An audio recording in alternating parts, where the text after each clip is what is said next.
Adieu verrières vieillottes et anachroniques, la nouvelle charpente fera vite oublier la fadeur imposée par le temps à l'ancien musée de la Vigne.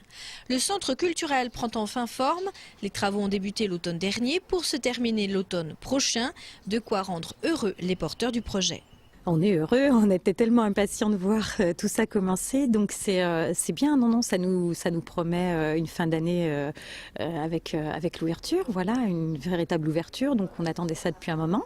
On a eu quand même rencontré beaucoup de difficultés, hein, notamment dans les appels d'offres, avec des lots infructueux pendant de longs moments et des relances d'appels d'offres.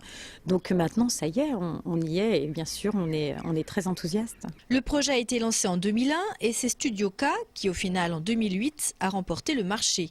Un centre culturel près de la mairie, mais aussi un point accueil et un jardin sont en cours de création. Si ce n'est une gageure, du moins un vrai challenge pour le cabinet d'architectes paysagistes scénographes. C'est un chantier qui pour nous est de la plus grande importance, comme tous les chantiers culturels. Mettre en valeur le patrimoine national, pour des architectes, c'est toujours quelque chose de particulièrement important.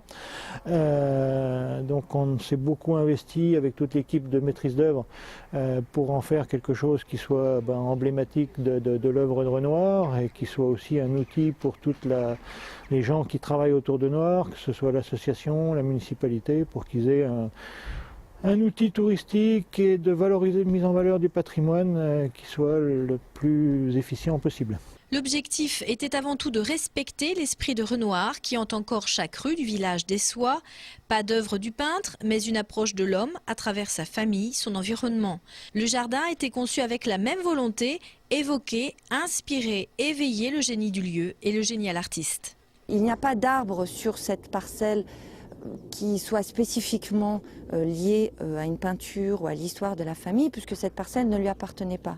Par contre, on a voulu garder quelques arbres emblématiques qui étaient en bonne santé. On va compléter ça avec d'autres arbres, des petits arbres, et puis vous allez avoir une multitude une palette végétale assez variée. Il y aura des élébores, il y aura des euphorbes, il y aura des graminées, il y aura des bulbes qui vont marquer la sortie de l'hiver. Et puis donc un échelonnement en termes de floraison, en termes de diversité de feuillage.